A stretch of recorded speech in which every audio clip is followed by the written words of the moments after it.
হরিদাস ঠাকুরের যে সমস্ত গুণ ছিল, সেই গুণগুলি ভগবানকে এতটাই আকর্ষিত করেছেন যে ভগবান দৃপ্ত কণ্ঠে ঘোষণা করলেন যে হরিদাস ছাড়া আমার লীলা পূর্ণ নয়।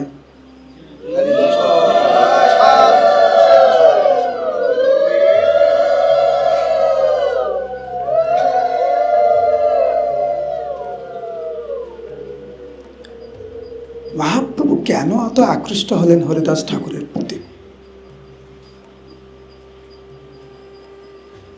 আমরা একটি গুণ আমরা শুনব, সেটা শোনার পরে আমরা বুঝতে পারব আমরা কোথায় ভুল করছি। কিভাবে হরিদাস ঠাকুর প্রত্যেকটা দিন 192 মালা জপ করতে পারেন, আর আমরা 16 মালা জপ করতে হিমশিম খেয়ে যাচ্ছি কেন? সারাদিন লেগে যায় আমাদের জপ করতে। আর হরিদাস ঠাকুর কিভাবে দিন রাত কেবল নামকে আশ্রয় করে জীবনযাপন করেন। আপনারা জানেন কিভাবে ওনাকে হত্যা করার উদ্দেশ্যে 22 বাজারে প্রহার করা হয়েছিল। এই লীলা কিন্তু মহাপ্রভুর আবির্ভাবের অনেক পূর্বে। তখন কিন্তু মহাপ্রভু আবির্ভূত হননি, যেই সময় 22 বাজারে সৈন্যরা ওনাকে হত্যা করার জন্য প্রহার করছিলেন। পরবর্তীতে শ্রীবাস ঠাকুরের বাড়িতে মহাপ্রভু একজন ভক্তকে ডাকছেন, আর কিছু কিছু গুপ্ত কথা মহাপ্রভু প্রকাশ করছেন। হরিদাস ঠাকুরকে বললেন, হরিদাস, তোমার কি মনে পড়ে সেই দিনের কথা, যেই দিনকার তোমাকে সৈন্যরা, অসুর সৈন্যরা তোমাকে হত্যা করার জন্য 22 বাজারে প্রহার করছিলেন? হ্যাঁ প্রভু, মনে পড়ে। তোমার কষ্ট হচ্ছিল? না প্রভু। জানো তুমি কেন কষ্ট পাচ্ছিল না? হরিদাস ঠাকুর চুপ। মহাপ্রভু উত্তর দিলেন, শুনো শুনো হরিদাস, তোমারে যখনে নগরে নগরে মারি বেড়ায় যবনে, দেখিয়া তোমার দুঃখ চক্রধরি করে, নামিলু বৈকুণ্ঠ হতে সভা কাটিবারে। মানে যখন আমি দেখলাম এই অসুররা তোমাকে হত্যা করার জন্য প্রহার করছে, আমি তখন বৈকুণ্ঠ থেকে নেমে আসলাম সুদর্শন চক্র ধরে, এবং আমি সুদর্শন চক্রকে আদেশ দিলাম যারা তোমাকে প্রহার করছে তাদেরকে যেন সংহার করে। একদিকে আমার আদেশ সুদর্শন চক্রের প্রতি, আমি যখন সুদর্শন চক্রকে আদেশ দিচ্ছি তাদেরকে সংহার করার জন্য, প্রাণন্ত করিয়া তোমা মারে যে সকল, তুমি মনে চিন্ত তাহা সবার কুশল। আমি যখন আদেশ দিচ্ছি তাদেরকে সংহার করার জন্য, তখন তুমি তাদের মঙ্গলের জন্য আমার কাছে প্রার্থনা করছো যে হে প্রভু, যারা আমাকে প্রহার করছে তারা জানে না তারা কি করছে, আপনি দয়া করে তাদেরকে ক্ষমা করুন। আপনে মারণ খাও তাহা নাই লেখো। আমরা যখন কষ্ট পাই তখন আমরা ভগবানের কাছে গিয়ে বলি যে হে প্রভু, এই ব্যক্তি অমুক ব্যক্তি আমাকে কষ্ট দিচ্ছেন, আপনি একটু দেখবেন তো ওদেরকে, আমি তো আপনার ভক্ত।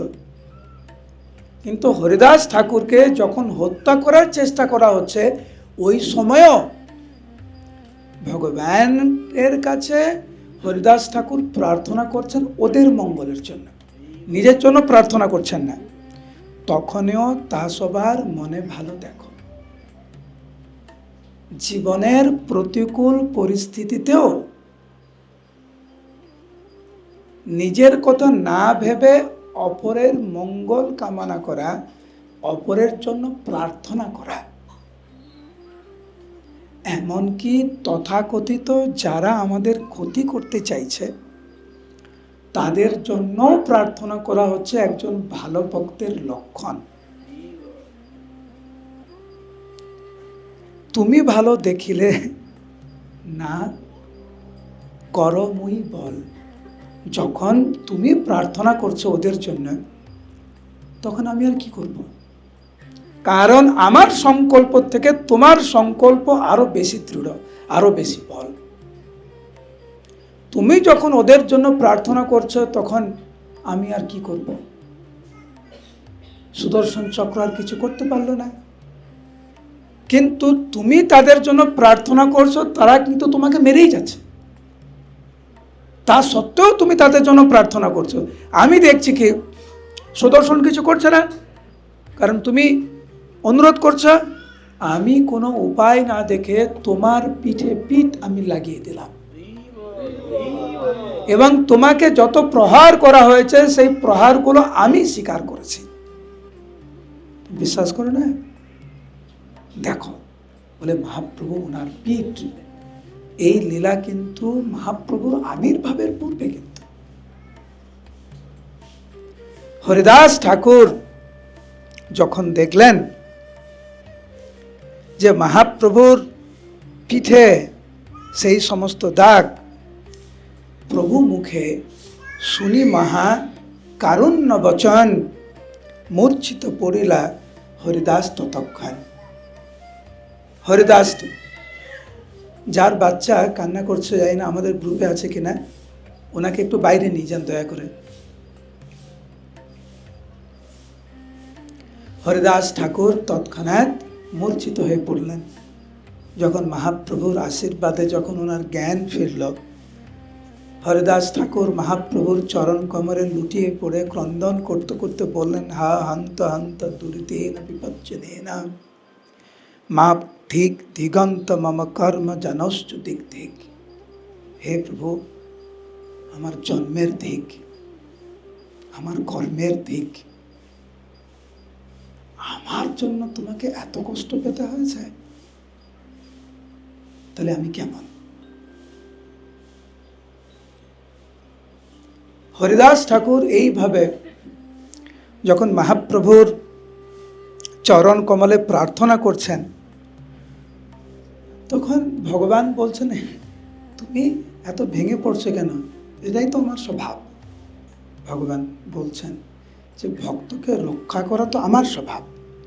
হরিদাস ঠাকুর বলেন, হ্যাঁ প্রভু, এটা ঠিক যে ভক্তকে রক্ষা করা আপনার স্বভাব, কিন্তু এই যুক্তিটা আমার ক্ষেত্রে প্রযোজ্য নয়, কারণ আমি তো ভক্ত না।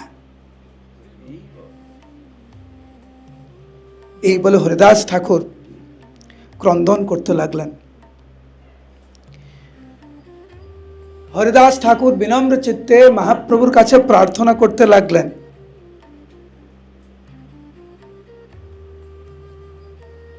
বাপ বিশ্বম্ভর প্রভু জগতের নাথ, পাতকিরে কর কৃপা পড়িল তোমাত। মূল উদ্দেশ্য হচ্ছে, হে প্রভু, আমি জানি আমি ভক্ত না, তা বলে তুমি আমাকে ছেড়ে দিও না। আমার মনে ভক্তি নেই, না সরলতা আছে, না নামের প্রতি কোনো আসক্তি আছে, না তোমার চরণের প্রতি আমার কোনো আসক্তি। তা বলে তুমি যদি আমাকে ছেড়ে দাও, আমি কোথায় যাব? সেই জন্য হে প্রভু, আমি যত খারাপ হই না কেন, তোমাকে আমি ডাকতে পারছি না, তুমি কিন্তু আমাকে ভুলে যাবে না, তুমি আমাকে মনে রাখবে। এইভাবে হরিদাস ঠাকুর যখন মহাপ্রভুর চরণে এইভাবে প্রার্থনা করছেন, তথাপি প্রভু মরে না ছাড়িবি তুই। যদিও আমি তোমাকে স্মরণ করতে পারি না, হেন তোর চরণ স্মরণহীন মুই। তোমাকে দর্শন করার আমার অধিকার নেই, কিন্তু প্রভু আমার অধিকার নেই বলে আমাকে ছেড়ে দেবে নাকি তুমি? আমাকে তুমি ছাড়বে না। এই বলে মহাপ্রভুর চরণে একটি আশীর্বাদ চাইলেন। মহাপ্রভু হরিদাস ঠাকুরের এই মনোভাব দেখে এতটাই বিগলিত ছিলেন যে যেই মুহূর্তে হরিদাস ঠাকুর বর চাইলেন, তৎক্ষণাৎ শ্রীমন মহাপ্রভু বলতে লাগলেন, প্রভু বলে বলো বলো সকল তোমার।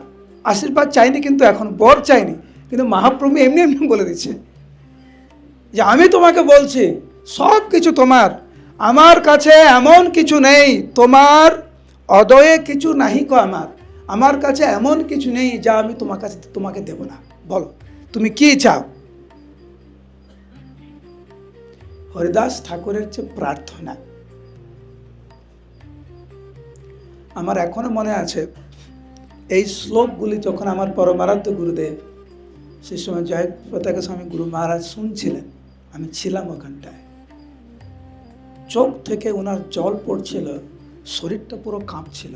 আমি এরকম ভাব খুব কম, মানে কাছ থেকে দেখার সৌভাগ্য খুব কম হয়েছিল, কিন্তু এই লীলাটি যখন মানে শুনছিলেন উনি, তখন আমি ছিলাম, মানে ভাগবত থেকে, এই চৈতন্য ভাগবত থেকে পড়া হচ্ছিল, গুরু মহারাজ পুরো কাঁপছিলেন, উনি চোখ থেকে একদম পুরো জল পড়ছিল। হরিদাস ঠাকুরের প্রার্থনা শোনা। সবাই বলুন হরে কৃষ্ণ। আপনারা এসছেন হরিদাস ঠাকুরের কাছে, যার আশ্রয়ে আমরা এসেছি, উনি ভগবানের কাছে কি বর প্রার্থনা করেছেন। আমরা একটু আকাশে বেশি উড়ি, বাস্তবে পা নেই আমাদের। কোথায় কোথায় কৃষ্ণ প্রেম চেয়ে বসে, আদৌ জানি না কৃষ্ণ প্রেম কি জিনিস। আমি তো প্রায় বলি, কেউ যদি শুনে প্রকৃতপক্ষে কৃষ্ণ প্রেম কি, ওনারা কিন্তু বলবেন আমি এখন কৃষ্ণ প্রেম চাই না, কিছুদিন পরে চাই, এখনো কিছু কাজ বাকি আছে আমাদের। হরিদাস ঠাকুরের বর শুনেন, হে প্রভু আমি এই বর চাই, তোমার চরণ ভজে যে সকল দাস, তার অবশেষ যেন হয় মোর গ্রাস। প্রথম প্রার্থনা যে হে প্রভু, যে সমস্ত ভক্তরা আপনার চরণ কমলে আত্মসমর্পণ করেছেন, তাদের অবশিষ্ট খেয়ে আমি বেঁচে থাকতে চাই। আমি ভক্তের দাস হতে চাই প্রভু। সেই সে ভজন মোর, সেও জন্ম জন্ম, সেই অবশেষের মোর ক্রিয়াকুল ধর্ম। গোপী ভর্তু পদকমলয়ের দাস দাস দাস অনুদাস। বৈষ্ণব সেবা হচ্ছে সর্বস্ব। আমার ক্রিয়া, আমার কুল, আমার ধর্ম সব কিছু আপনাদের দাসকে, আপনার দাসদেরকে।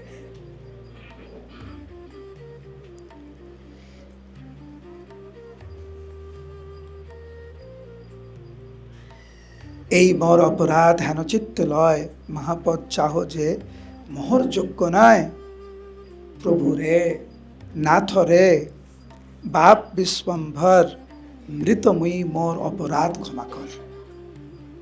আমি আপাত দৃষ্টিতে মনে হচ্ছে জীবিত, কিন্তু কৃষ্ণ ভজন ত্যাগ করে প্রকৃতপক্ষে আমি মৃত ব্যক্তি।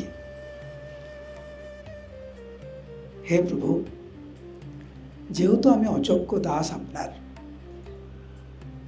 হয়তো এই জীবনের অন্তিমে আমি ভগবত ধামে ফিরে যেতে পারবো না, মানব জীবন পাবো কিনা সেটাও ঠিক নেই আমার। কিন্তু হে প্রভু, পরবর্তী জীবনে যদি আমাকে কুকুর হয়ে জন্মগ্রহণ করতে হয়, তাতেও আমার কোনো দুঃখ নাই।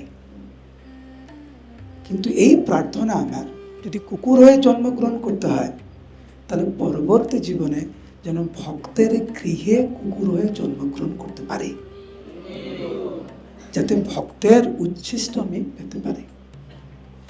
এইভাবে যখন হরিদাস ঠাকুর বর প্রার্থনা করলেন, মহাপ্রভুর চোখে জল। এত দৈন্যের অবতার নামাচার্য ছিল হরিদাস ঠাকুর। মহাপ্রভু সমস্ত ভক্তদের উদ্দেশ্যে বলতে লাগলেন, প্রভু বলে শুনো শুনো মোর হরিদাস, শুনো শুনো তুমি আমার হরিদাস। কেউ যদি তোমার সাথে কিছু সময় অতিবাহিত করে, কেউ যদি তোমার সাথে একটু কথাও বলে, আমি আশীর্বাদ দিচ্ছি, তোমার সংস্পর্শে যে আসবে সে সাক্ষাৎ আমাকে পাবে। তুমি যার সাথে কথা বলবে আমি তার হয়ে যাব। তোমারে যে শ্রদ্ধা করে সে করে আমারে। নিরন্তর আমি আছি তোমার শরীরে, তুমি হেন সেবক আমার ঠাকুরাল।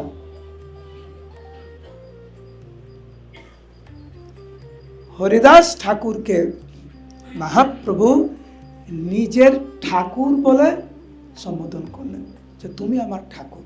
মহাপ্রভু বললেন, তুমি আমাকে হৃদয় বেঁধে রাখলে। তারপরে হরিদাস ঠাকুরকে মহাপ্রভু বললেন, সবাই হরে কৃষ্ণ, উচ্চস্বরে, আরে উচ্চস্বরে। মহাপ্রভু বললেন, যেহেতু তোমার কোনো বৈষ্ণব অপরাধ নেই, আমার চরণে কোনো অপরাধ নেই, বৈষ্ণবের চরণে কোনো অপরাধ নেই, সেই জন্য আমি এক্ষুনি তোমাকে কৃষ্ণ প্রেম তোমাকে প্রদান করলাম। এই হচ্ছে হরিদাস ঠাকুরের মহিমা।